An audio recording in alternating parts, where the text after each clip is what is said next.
Hello everybody, কেমন আছেন সবাই? আশা করি সবাই ভালো আছেন।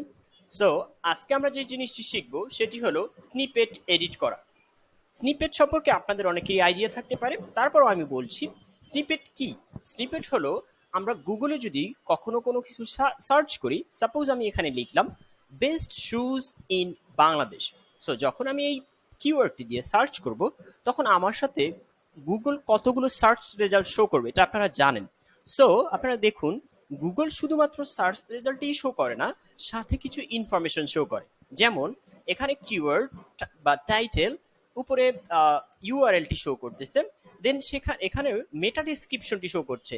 লাইক এখানে দেখেন ওরা কতগুলো টপ কোয়ালিটির যেগুলো আছে, টপ ব্র্যান্ডের যেগুলো আছে সেগুলো দিয়ে দিছে। এবং আমরা যদি এখানে দেখি, এখানে যে গুগল রিভিউ আছে সেখানেও কিছু জিনিসপত্র আছে। এবং আমরা এখানে যদি দেখি, দেখেন প্রথমে ওয়েবসাইট, তারপরে টাইটেল, তারপরে মেটা ডেসক্রিপশন, তারপরে তৃতীয়টি তো সেম। এমনভাবে আমরা যদি নিচে স্ক্রল করি, এখানে দেখুন ওয়েবসাইট, পরে আছে টাইটেলটি men's collection buy men's shoe online in Bangladesh.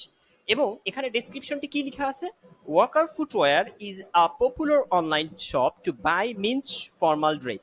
So আমি যেটি করব, আমি দেখব যে আমার সার্চ দিয়েছে আমি বেস্ট শুজ ইন বাংলাদেশ লিখে, তো আমার এই কিওয়ার্ডের সাথে আমার গুরুত্বপূর্ণ কোনটি, মানে আমার কোনটি বেশি প্রয়োজন।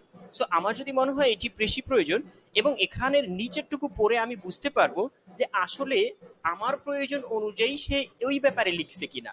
সো ইউজাররা যেটি করবে, সার্চ দিয়ে খুঁজে বের করার চেষ্টা করবে এবং উপর থেকেই দেখার চেষ্টা করবে যে কোন ওয়েবসাইটটি বা কোন ব্লগ পোস্টটি অনেক বেশি গুরুত্বপূর্ণ। সো সে ওই ব্লগ পোস্টটিতে ক্লিক করার পসিবিলিটি অনেক বেশি থাকবে। সো এটি হলো প্রধানত এবং সংক্ষেপে যে বিষয়গুলো সেগুলো হলো স্নিপেটের। তো স্নিপেট কিভাবে এডিট করে আমরা একটু পোস্টে দেখব। এখানে আমরা একটি পোস্ট লিখছি, সেখানে হলো উইমেন শুজ ব্র্যান্ডস কলোরাডো এ ফ্যাশনিস্ট প্যারাডাইস। সো এখানে দেখুন আপনারা, আমরা স্নিপেট এডিট করব। স্নিপেটটি এডিট করার যে ইন্টারফেসটি সেটি বিভিন্ন অপশনের ডিফারেন্স হতে পারে। সাপোজ আমরা এখানে র্যাঙ্ক ম্যাথ দিয়ে করছি, সুতরাং স্নিপেট অপশনটিতে আমরা প্রথমে র্যাঙ্ক ম্যাথে ক্লিক করব, এডিট স্নিপেট অপশনটিতে ক্লিক করব। এখানে দেখুন ডিফল্ট ভাবে কিছু টাইটেল দেয়া আছে। সাপোজ এখানে কি দেয়া আছে, উইমেন শুজ ব্র্যান্ড কলোরাডো এ ফ্যাশনাইজ প্যারালাইজ। সো সবটুকু টাইটেল নেই, কারণ আপনারা জানেন টাইটেলের একটা নির্দিষ্ট কি বলে নির্দিষ্ট সীমারেখা আছে, অতটুকু পর্যন্ত অতটুকু ওয়ার্ড শো করবে। এবং সেজন্য আমরা কি করব, দেখেন এখানে কয়েকটি বিষয় লক্ষ্য রাখতে হবে। আমার টাইটেলটি সুন্দর হতে হবে, আমার মেটা ডেসক্রিপশন সুন্দর হবে হতে হবে, সাথে সাথে আমার যেটি করতে হবে এগুলোকে এসইও অপটিমাইজ করতে হবে। সাপোজ আমার এখানে র্যাঙ্ক ম্যাথের স্কোর আছে 78, সো আমি যদি চাই 80+ বা 85 করতে, সো আমার ওই অনুযায়ী ওই টার্গেট নিয়ে এগুলোকে সেট আপ করতে হবে। সো আমাকে প্রথমেই যেটা করতে হবে, আমি এখানে যেটা করতে পারি সেটা আমি হলো আমার পুরো অপশনটি ডিলিট করে দিয়ে আমি এখান থেকে সংক্ষেপে যেগুলো আছে সেগুলো নামানোর চেষ্টা করব। প্রথমেই আমি যেটা করব, আমি এখান থেকে আমি কিওয়ার্ডটা দিয়ে দিতে পারি উইমেন ব্র্যান্ড শু কলোরাডো, এটাকে আমরা দিয়ে দিতে পারি এখানে। আমি যেহেতু আমার কিওয়ার্ডটা আমার টাইটেলের ভিতরে প্রয়োজন হবে, সেহেতু আমার এই কিওয়ার্ডটাকে দিতেই হবে। এটা আসেনি, আমরা একটু এই পোস্টে যে পোস্ট থেকে নিয়ে আসি উইমেন্স ব্র্যান্ড শো কলোরাডো, এটাকে আমরা এই কিওয়ার্ডটাকে আমরা ফার্স্টে দিয়ে দিব।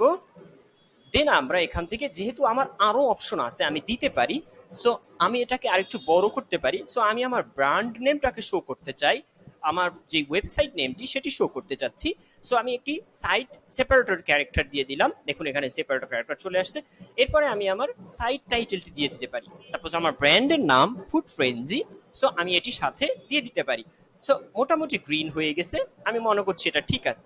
আমি এখানে পার্মালিঙ্কে পুরো টাইটেলটি দিলে যেহেতু এটা রেড হয়ে যায়, সো আমি শুধুমাত্র আমার ইউআরএলটি দিয়ে দিব। এবং আমি এখানে মেটা ডেসক্রিপশন জেনারেট করব, যেভাবে আমরা শো করেছি, আমরা হলো চ্যাট জিপিটির মাধ্যমে একটি মেটা ডেসক্রিপশন দিয়ে দিব, যেটির ভিতরে আমাদের কিওয়ার্ডটি অবশ্যই রাখতে হবে। দেখুন অলরেডি আমাদের স্কোর 81 হয়ে গেছে, এবং আমরা এভাবেই একটি স্নিপেট সুন্দরভাবে এসইও অপটিমাইজ করতে পারি। আশা করি ভিডিওটি আপনাদের ভালো লেগেছে। পরবর্তী ভিডিও কি নিয়ে আপনাদের দরকার এবং কোন বিষয়টি আপনি বুঝতে পারেননি, কমেন্ট বক্সে অবশ্যই লিখবেন, আমরা সেটি নিয়ে ভিডিও তৈরি করার চেষ্টা করব। ধন্যবাদ সবাইকে।